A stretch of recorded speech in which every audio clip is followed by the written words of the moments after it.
Assalamualaikum warahmatullahi wabarakatuh. Jumpa lagi sahabat sehat masih di channel kita ini. Kali ini mulai dari kemarin-kemarin kita akan selalu menghadirkan pakar-pakarnya, bukan cuma kita doang yang bicara. Hari ini kita bersama kita Dr. Fathia Isbania, spesialis paru konsultan, ketua divisi infeksi Departemen Pulmonologi dan Kedokteran Respirasi FKUI Rumah Sakit Persahabatan. Nah, apa kabar Dokter Fathia? Alhamdulillah. Alhamdulillah.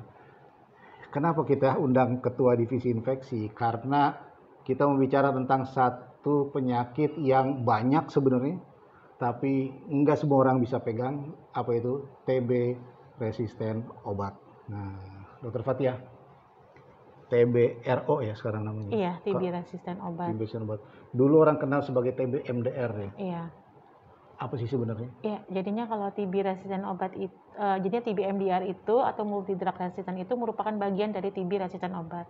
Jadinya TB resisten obat itu terdiri dari berbagai macam jenis resisten terhadap satu atau lebih obat tuberkulosis. Yang biasa kita pakai. Yang biasa kita pakai. Rifampicin, isoniazid, pyrazinamide, dan ethambutol.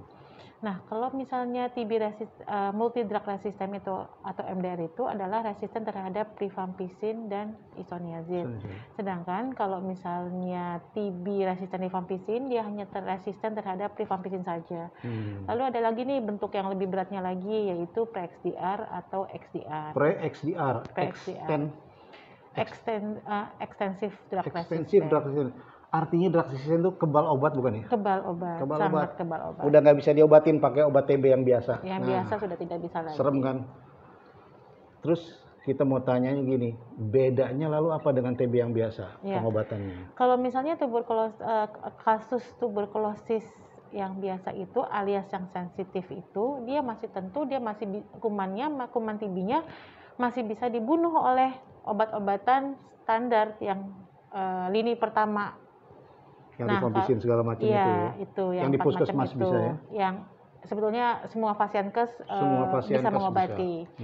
Nah, tapi kalau yang sudah resisten itu, ya tentu saja pengobatannya harus disesuaikan dengan jenis resistensinya. Nah, resistensi atau kebal obat ini kan pasti ada sebabnya ya? Iya, pasti.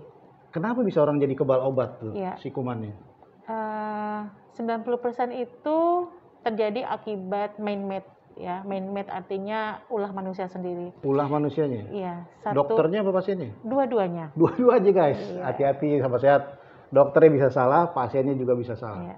Satu, dokternya dulu ya. Dokternya tidak memberikan informasi yang benar mengenai tata cara minum pengobatan tuberkulosis. Misalnya harus diminum saat kapan, berapa lama minumnya, harus tuntas. Nggak dijelasin betul sama tidak dokternya? Tidak dijelaskan betul. Mungkin dokternya kebanyakan pasien. Kebanyakan pasien, rame dokternya. Pelit ngomong. Lalu yang satu lagi, ini yang misalnya dari pemerintah, misalnya kualitas obatnya yang kurang baik, tapi itu kecil persentasenya. Jarang ya. Nah, yang dari pasien adalah yang paling sering nih, pasiennya merasa sudah enak, lalu dia menghentikan pengobatannya, padahal itu belum tuntas. Misal kita bilang nih pasien berobat, Anda harus berobat 6 bulan. 2 bulan minum obat, dia berhenti. Karena sudah lebih enak, dia akan berhenti. Risiko terjadi kebal obat? Belum waktu itu belum. Tapi nanti kalau misalnya dia merasa dia berapa minggu atau berapa bulan dia batuk-batuk lagi, lalu dia nggak ke dokter, lalu dia mencari obat yang sama, dia minum lagi. Nah, yang seperti itulah yang bisa menyebabkan resistensi. Jadi pengobatannya tidak sesuai petunjuk, nggak cukup waktunya, terus ngobatin sendiri. Iya, yang paling sering itu dia ngobatin sendiri. Menjadi dokter buat dirinya sendiri. Saya ingatkan teman-teman dokter semua, kita juga mengingatkan diri sendiri bahwa kita sendiri kalau sakit nggak boleh ngobatin sendiri kan? Iya, nggak boleh. Harus serahkan ke teman kita, karena kadang-kadang kita underestimate sama kesehatan kita sendiri. Nah, Dokter Fathia, TB kebal obat, TB resisten ini, TBRO, bisa sembuh nggak?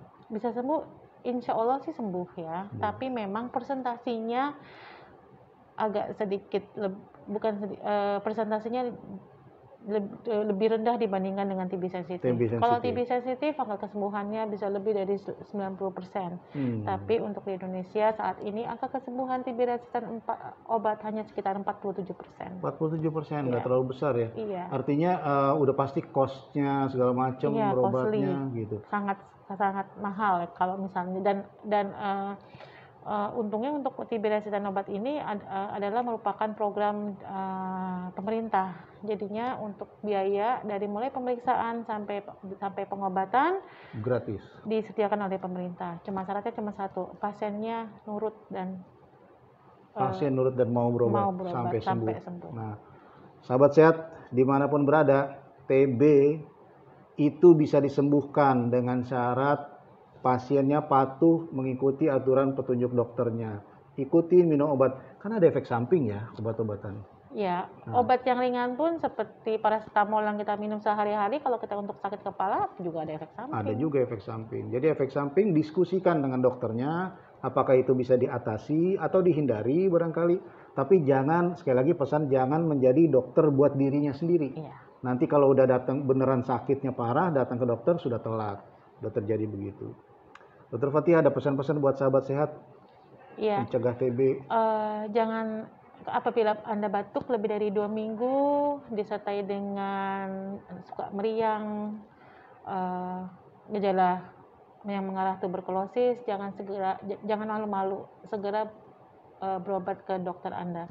Dan bila Anda memang didiagnosis sebagai tuberkulosis, segera periksakan diri keluarga lain yang kontak erat dengan Anda, lalu selesaikan pengobatan tersebut. Jangan malu-malu, karena memang kasus tuberkulosis di Indonesia masih sangat banyak. Indonesia adalah negara ketiga terbesar di dunia yang dengan penduduk dengan tuberkulosis banyak. Terbesar. Dan TB bukan aib. Jangan, bukan. TB bukan aib. Itu adalah penyakit yang bisa disembuhkan. Bisa disembuhkan. Harus berobat dan harus bisa disembuhkan. Harus semangat, sahabat sehat semua. Terima kasih Dokter Fathia atas waktunya. Jangan lupa yang belum subscribe. Kalau ada pertanyaan, cantumkan di kolom komentar di bawah. Mudah-mudahan saya bisa kontak Dokter Fathia untuk menjawabnya lagi, karena gue juga nggak gitu menguasain soal yang beginian. Terlalu banyak ya Dokter Fathia ya. Terima kasih. Salam sehat selalu untuk Anda semua. Assalamualaikum warahmatullahi wabarakatuh. Waalaikumsalam warahmatullahi wabarakatuh.